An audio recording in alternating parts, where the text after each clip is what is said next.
Assalamualaikum warahmatullahi wabarakatuh pemirsa, kembali Anda menyaksikan Coffee Morning RDK pada hari ini Kamis 24 Februari 2022 bersama saya Dewi Zara. Pemirsa, siaran ini disiarkan secara langsung dari Studio 2 Tanjung Pinang TV, Komplek Bintan Center, Kilometer 9 Tanjung Pinang. Nah, seperti biasa pemirsa, setiap hari Kamis TV TPI selalu membahas berbagai topik yang terjadi di Tanjung Pinang, kemudian Bintan dan wilayah Kepri pada umumnya. Nah, pemirsa, pada pekan ini kita akan ngobrol bersama seorang gadis cantik asal Tanjung Pinang, yaitu Desi Hanafia. Dan beliau kali ini telah hadir di studio Tanjung Pinang TV dan tentunya kita akan sapa terlebih dahulu. Selamat pagi, Assalamualaikum Mbak Desi. Selamat pagi, Waalaikumsalam. Terima kasih sudah hadir di studio Tanjung Pinang TV. Iya Mbak. Baik. Nah pemirsa, selain daripada Desi Hanafia juga telah hadir manajer Mbak Desi sendiri, yaitu Yusri Ali. Nah kita akan sapa juga terlebih dahulu. Selamat pagi Mas Yusri. Pagi Mbak. Terima kasih sudah hadir di Tanjung Pinang TV.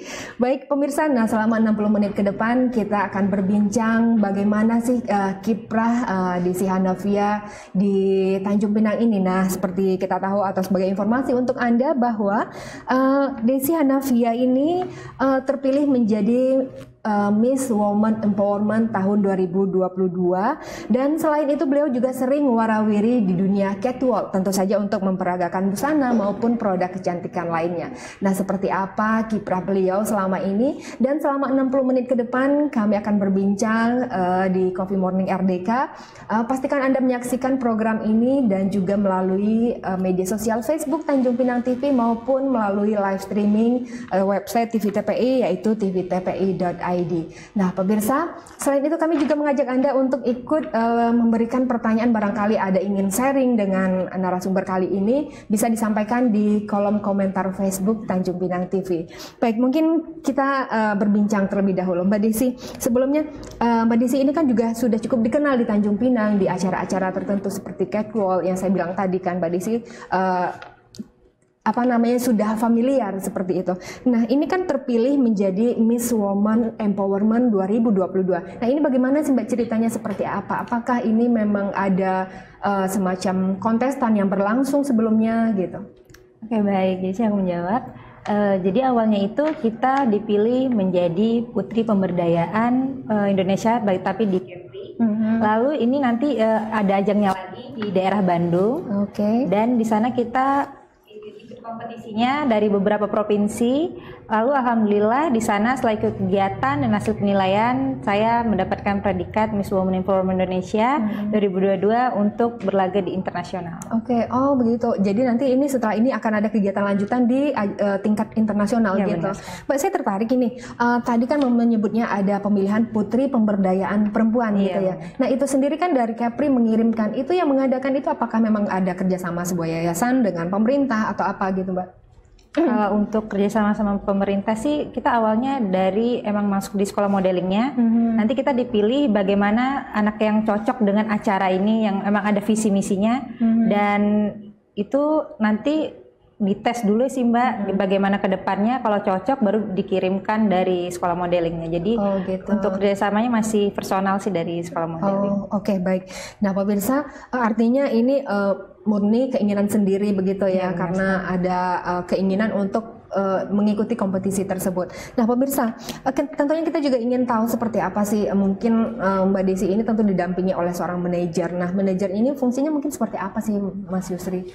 Jadi itu manajer yang ada di sekolah model saya itu berfungsi sebagai kayak misalnya dia nerima job di luar gitu kan. Terus untuk anak-anak didik baru itu kita seleksi yang mana yang lebih bagus untuk berangkat ke nasional. Seperti Desi ini kita cocoknya ke Putri Pemberdayaan Perempuan. Karena apa? Karena dia memiliki visi misi tentang perempuan itu udah kuat banget. Jadi itulah kenapa waktu ada kompetisi Putri Pemberdayaan Perempuan itu kita langsung berangkatkan Desi, karena memang dia memiliki advokasi yang udah kuat sebenarnya. Gitu. Nah ini memiliki vokasi yang sebelumnya yang sudah kuat. Artinya Mbak Desi ini juga sering terjun di kegiatan-kegiatan sosial seperti itu? Iya, Desi beberapa kali terjun ke kegiatan sosial, seperti kayak terakhir ini kita terjun ke anak-anak disabilitas. Itu tuh khusus perempuan semua gitu. Jadi memang yang kita memang ngerangkul semua perempuan-perempuan sih gitu Mbak. Oke. Nah kalau boleh tahu nih Mbak Desi, sebenarnya program apa sih program Miss Women Empowerment 2022 ini, apa yang akan dikerjakan, seperti apa target kedepannya gitu?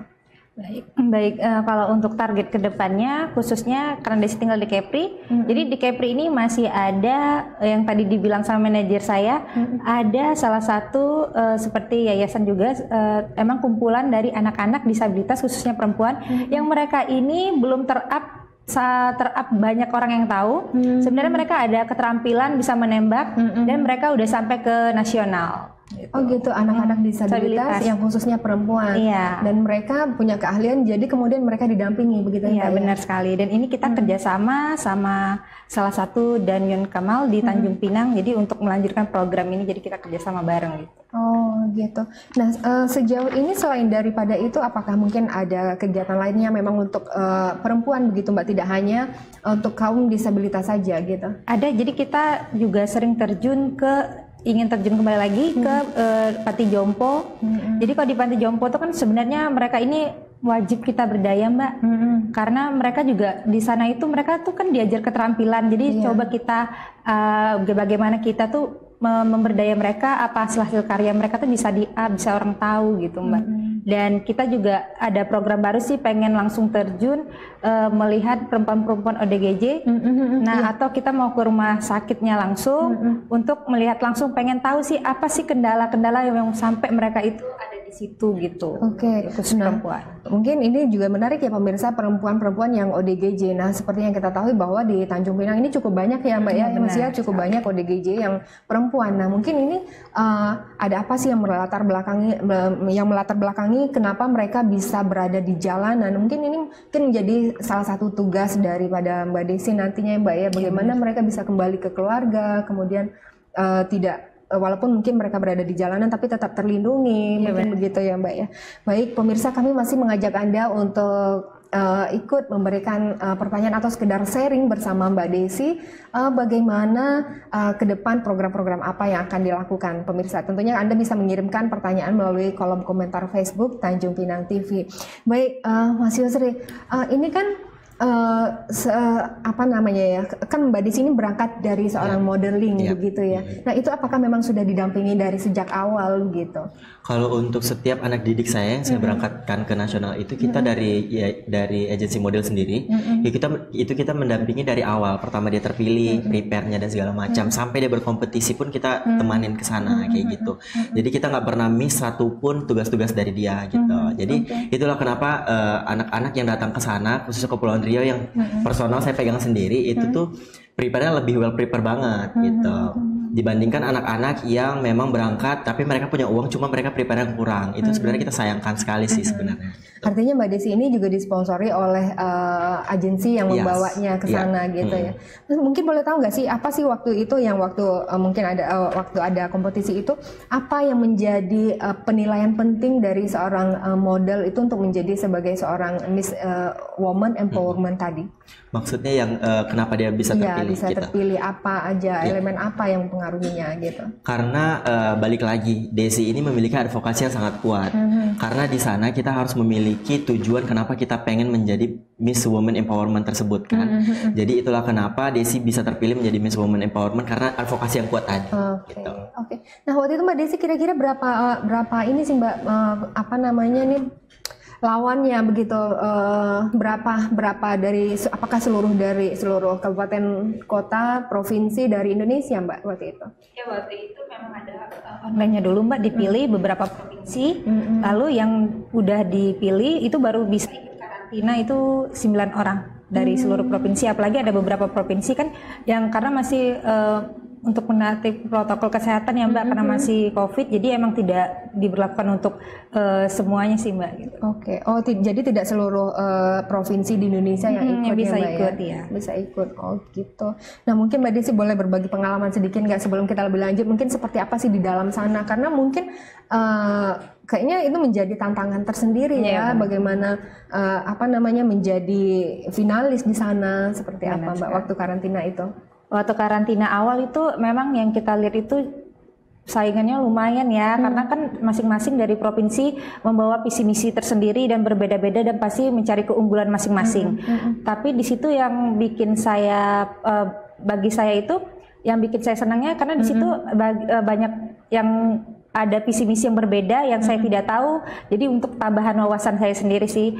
Lalu ada kasus-kasus yang mereka bawa juga masing-masing itu kan beda-beda kasus-kasusnya. Dan yang memang untuk mendalami wawasan kita juga sih sebenarnya. Jadi ambil positifnya walaupun kita berkompetisi tapi kita mendapatkan wawasan lagi dari teman-teman di kontes yang lain. Oh, artinya sharing ilmu begitu ya? Iya, Mbak, benar sekali. Nah, Mbak, kan Kepulauan Riau ini kan memang masih mempunyai permasalahan sendiri waktu sekarang ini, apalagi ini terkait perempuan begitu. Nah, ketika Mbak Desi ikut itu, masalah apa yang Mbak Desi angkat ke sana sehingga mereka menjadi tertarik begitu? Yang masih pertama ya karena advokasinya yang bikin mereka tertarik yang itu tadi anak-anak disabilitas karena itu belum ada yang diangkat di seluruh Indonesia malah. Jadi baru kali ini Desi angkat kasusnya untuk meng-up mereka, lalu mereka tertarik dan masih ada beberapa visi misi yang bikin mereka itu yakin kalau Desi bisa dan mendapatkan predikat Miss Women Empowerment Indonesia. Oke, Mbak. Jadi memang mengangkat lebih kepada kaum disabilitas dan khususnya perempuan begitu. Benar ya, Mbak? sekali. Oke, Mbak Desi, mungkin sebelum kita break saya ingin tahu juga sih mungkin seperti apa sih pandangan Mbak Desi terhadap kaum perempuan di Kepri ini? Apakah memang sudah benar-benar berdaya seperti itu?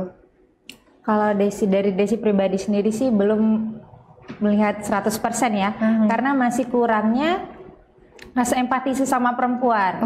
Jadi masih rasa saling peduli itu masih kurang sih Mbak. Jadi pengennya tuh kita tuh lebih lagi memperdulikan sesama perempuan, saling mengayomi itu masih kurang banget Mbak. Iya. Menarik ya. Nah, sepertinya artinya walaupun sama-sama gender, sesama gender gitu, mereka masih belum rasa simpatinya masih belum ada begitu ya Mbak ya. Nah, mungkin Mbak Desi kira-kira itu apa ya penyebabnya? Apakah mungkin menurut Mbak Desi apakah memang persaingan atau memang kurangnya rasa itu seperti apa? Kalau rasa empati itu kan balik lagi ke diri kita sendiri ya Mbak. Bagaimana kita menanggapinya, atau bagaimana kadang juga ada beberapa perempuan itu memang menganggap sesama perempuan itu adalah lawan ya. Jadi sehingga muncullah yang tadinya ada iri mengiri dan sebagainya, dan itu hanya membuat rasa peduli sesama perempuan itu kurang. Ya benar juga ya pemirsa ya, bahwa kurang ada rasa saling tidak senang mungkin seperti itu. Tapi ini sebenarnya sih wajar saja asalkan bisa dimanage dengan baik. Nah, kita kan karena kita juga harus berkompetisi begitu kan. Iya, padahal jika kita mengakui kemenangan seseorang itu bukan berarti kita kalah. Iya, benar sekali. Nah, keren nih pemirsa, mengakui kemenangan seseorang bukan berarti kita kalah. Nah, keren sekali nih quotes dari Mbak Desi Wagi ini. Baik pemirsa, setelah jeda pariwara ini kami masih akan kembali berbincang bersama Mbak Desi dan Yusri Ali. Tentu saja di Coffee Morning RDK, tetap saksikan hanya di Tanjung Pinang TV.